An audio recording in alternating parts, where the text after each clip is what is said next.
नमस्कार दोस्तों, स्वागत है आप सभी का आपके अपने चैनल पर। दोस्तों, आज आपके लिए लेकर आए हैं राजस्थान बोर्ड क्लास 10th के लिए यहाँ पर हिंदी विषय का एक ऐसा पेपर जो कि आपकी बोर्ड एग्जाम 2023 के लिए अति महत्वपूर्ण है। अगर आपको दोस्तों कक्षा 10वीं के हिंदी के पेपर में 80 में से दोस्तों अच्छे नंबर लाने हैं तो वीडियो को लास्ट तक देखिएगा, और जिसने भी चैनल को सब्सक्राइब नहीं कर रखा है वह सब्सक्राइब कर लीजिएगा, नोटिफिकेशन बेल को प्रेस कर लीजिएगा, जिससे कि राजस्थान बोर्ड क्लास 10 के सभी सब्जेक्ट के पेपर यहाँ पर मिल सके। ठीक है दोस्तों, जो हम यहाँ पर इंपॉर्टेंट क्वेश्चन बताएंगे दोस्तों बहुत इंपॉर्टेंट है, तो वीडियो को लाइक करिएगा। और दोस्तों, अगर आपने टेलीग्राम चैनल को ज्वाइन नहीं कर रखा है तो टेलीग्राम चैनल को ज्वाइन कर लीजिएगा, लिंक डिस्क्रिप्शन बॉक्स में दे रखी है, वहाँ पर आपको इसका PDF मिल जाएगा। ठीक है दोस्तों, तो दोस्तों चलिए वीडियो को शुरू करते हैं। तो यहाँ पर आपके सामने देखिएगा जो पेपर है उसके पहले जनरल इंस्ट्रक्शंस दे रखे हैं, इन्हें आप पहले पढ़ सकते हैं। एंड यहाँ पर आपके सामने जो पेपर है वो इस प्रकार से आने वाला है। ठीक है दोस्तों, पहले आने वाला है सेक्शन ए खंड अ। निम्नलिखित अपठित गद्यांश को पढ़कर दिए गए प्रश्नों के आंसर करने हैं। जैसे कि भारत वर्ष पर प्रकृति की विशेष कृपा रही है, यहाँ सभी ऋतुएं अपने समय पर आती हैं और पर्याप्त काल तक ठहरती है। यानी कि भारत की प्रकृति के बारे में दे रखा है, भारत की जो ऋतु है ऋतु के बारे में यहाँ पर दे रखा है। यानी ये जो पूरा पैसेज है वो भारत के जो नेचर के बारे में, इंडिया के जो नेचर है वो यहाँ पर जो है दे रखा है। पूरा जो नेचर है उसके बारे में टिका हुआ है। ठीक है, जैसे यहाँ पर नदियां हैं, हिमालय है, हिमालय पर्वत श्रृंखला है, उसके बारे में इसके बारे में बताया गया है। तो पहले आप इस पैसेज को क्या कर लें, अच्छे से पढ़ लीजिएगा, डेफिनेटली आप इसके आंसर प्राप्त कर सकते हैं। जैसा कि दोस्तों यहाँ पर पहला प्रश्न पूछा गया है कि उपयुक्त गद्यांश का शीर्षक। दोस्तों शीर्षक का मतलब है इसका एप्रोप्रिएट टाइटल बताना है। टाइटल का मतलब है आप पहले पूरे इस पैसेज में से पूरा पढ़ने का इसका जो है शीर्षक क्या हो सकता है, इसका मेनली जो पार्ट है वो यहाँ पर आपको बताना होगा। तो यहाँ पर देखो, भारत की नदियां नहीं, भारतवर्ष और भारत की प्रकृति के बारे में इसमें बताया गया है, तो ऑप्शन नंबर बी इसका करेक्ट आंसर हो जाएगा। अतिथि देवो भव मूलतः किस देश की संस्कृति मानी जाती है? तो देखो, अतिथि देवो भव ये आपको पता है, तो ये भारत देश की जो मानी जाती है, तो डी आंसर इसका करेक्ट आंसर होने वाला है। नेक्स्ट है कि भारत की संस्कृति में नैमित्तिक कार्यों में शुभ माना जाता है, कौन सा कार्य जो है शुभ माना गया है? तो यहाँ पर देखो, सूर्य दर्शन, सूर्य चंद्र दर्शन जो है सबसे शुभ माना गया है। ठीक है, इसका PDF मैं आपको बता देता हूँ कहाँ से डाउनलोड करना है। तो दोस्तों सिंपली राजस्थान बोर्ड की क्लास 10th के हिंदी का पेपर डाउनलोड करना है। सिंपली गूगल पर सर्च करें RN स्टडी मसाला। क्या सर्च करना है? RN स्टडी मसाला गूगल पर सर्च करना है। जैसे ही आप ये सर्च करते हैं तो दोस्तों आपके सामने इस प्रकार का इंटरफेस देखने को मिल जाएगा। यहाँ मिलेगा RBSE बोर्ड एग्जाम 2023, एंड यहाँ पर आपको क्लास 10 का PDF डाउनलोड करना है। तो यहाँ पर देखो RBSE क्लास 10 पेपर, इस पर आप सिंपली क्लिक करेंगे तो यहाँ से कक्षा 10वीं का जो पेपर है, मॉडल पेपर एंड सभी पेपर आप यहाँ पर हिंदी के आके डाउनलोड कर सकते हैं। सिंपली RN स्टडी मसाला गूगल पर सर्च करना है, जिसका लिंक आपको डिस्क्रिप्शन बॉक्स में मिल जाएगा। यहाँ से PDF आपको मिल जाएगा, तो लिंक इन डिस्क्रिप्शन बॉक्स। तो दोस्तों अगर आपको इस पेपर का संपूर्ण सॉल्यूशन प्राप्त करना है तो आप टेलीग्राम चैनल को ज्वाइन कर लीजिएगा, वहां पर आपको इसका सॉल्यूशन PDF मिल जाएगा। भारत में मोक्षदायिनी स्वरूप किसे माना गया है? तो यहाँ पर जो नदियों को माना गया है। सदैव कवियों पर प्रेरणा सूत्र कौन बना है? तो हिमालय पर्वत इसका आंसर हो जाएगा। इसका संपूर्ण पेपर सॉल्यूशन के साथ प्राप्त करना है तो कमेंट करना, आपको नेक्स्ट वीडियो के अंदर इस पेपर का पूरा सॉल्यूशन प्राप्त हो जाएगा। सेकंड क्वेश्चन आपके सामने दे रखा है अपठित पद्यांश। पहले आपका गद्यांश था, अब आया आपका अपठित पद्यांश। जैसे यहाँ पर क्षमा शोभती उस भुजंग को जिसके पास गरल हो, उसको क्या जो दंतहीन विषहीन विनित सरल हो। यानी समा किसको शोभती है, शोभा देती है, तो ये बताना है। समुद्र के किनारे कौन कौन कौन खड़ा होकर अपना रास्ता मांग रहा था? तो रघुपति, रघुपति मतलब श्री राम। अनुनय की न्यारे, यहाँ पर आपको अलंकार बताना है। यहाँ पर ट्राई ट्राई कौन कर रहा था, इसका क्या उचित शीर्ष होगा? इसका पूरा सोल्यूशन प्राप्त करना है।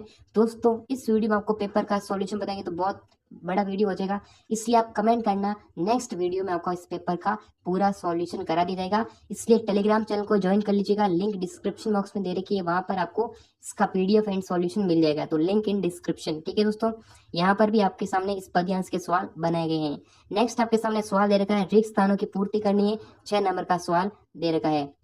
जैसे कि यहाँ पर आपको बताना है जो गढ़ ले जाते हैं उन्हें कौन से शब्द कहते हैं, स्वस्थ शब्द का भावाची बताना है, तुलना की दृष्टि विशेषण आएंगे आपके सवाल का, आपकी जो क्रिया आएगी क्रम आएगी। ठीक है, तो यहाँ पर क्रिया, जिस क्रिया के 2 कर्म होते हैं, सकर्मक द्विकर्मक। ठीक है, सकर्मक अकर्मक है, ठीक है, सकर्मक क्रिया है, फिर द्विकर्मक क्रिया जिसमें 2 कर्म होते हैं।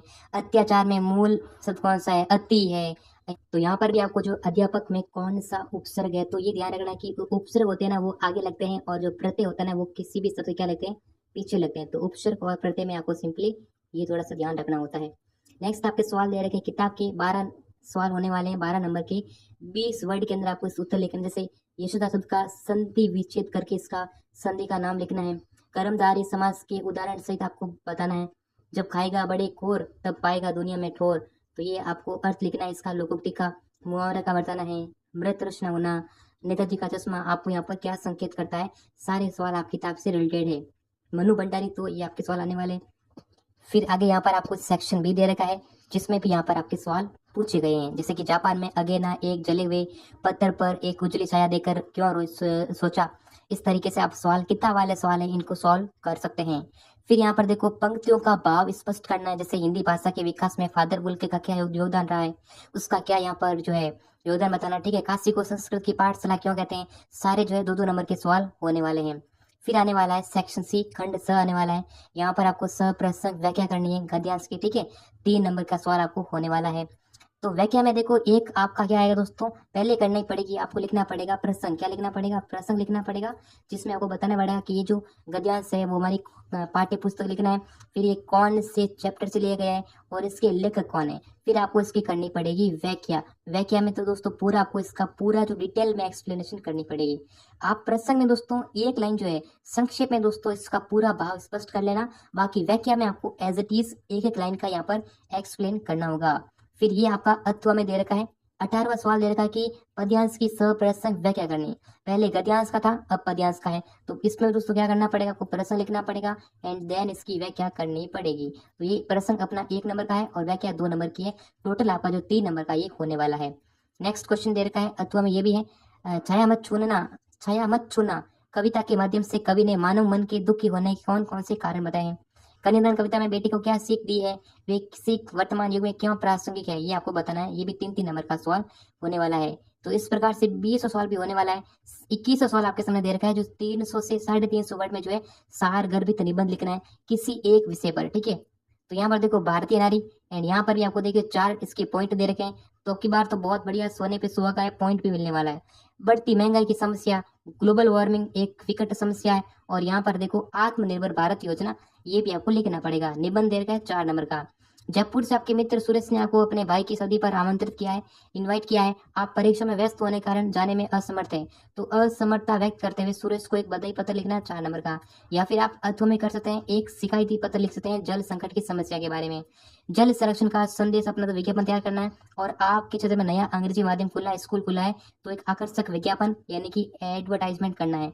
तो एडवर्टाइजमेंट दोस्तों आने वाला है, विज्ञापन आपको यहाँ पर 4 नंबर का आने वाला है। विज्ञापन पूरा फिक्स है, विज्ञापन ही आएगा, दूसरा नहीं आने वाला है। तो इस चीज को अच्छे से कर लेना। ठीक है दोस्तों, तो दोस्तों वीडियो को लाइक करें, शेयर करें, सब्सक्राइब करें, नोटिफिकेशन बेल को प्रेस करें, जिससे कि राजस्थान बोर्ड क्लास 10 के सभी सब्जेक्ट के पेपर आपको मिल सके। ठीक है दोस्तों ये आपका एक मॉडल पेपर था। ठीक है दोस्तों, क्या था, एक मॉडल क्वेश्चन पेपर था। इनमें से कुछ प्रश्न एग्जाम में आने के चांसेस है। ऐसा मत सोचे दोस्तों कि पूरा ये रियल पेपर है, ये आपके मोस्ट इंपॉर्टेंट क्वेश्चन है। ठीक है दोस्तों, इनमें से कुछ प्रश्न एग्जाम में देखने को मिल सकते हैं। पूरी कोई गारंटी नहीं कि पूरा सेम टू सेम पेपर आ सके। ठीक है, इसकी कोई गारंटी नहीं कि पूरा सेम आ जाए, इनमें से कुछ प्रश्न एग्जाम में देखने को मिल सकते हैं। ठीक है दोस्तों, तो आप टेलीग्राम चैनल को भी ज्वाइन कर लेना, लिंक आपको डिस्क्रिप्शन में मिल जाएगा। तो वहां पर आपको उसका PDF important question and with solution के साथ मिल सके। ठीक है, तो फिर मिलेंगे सभी चैनल इस वीडियो में, तब तक के लिए जय हिंद और वंदे मातरम।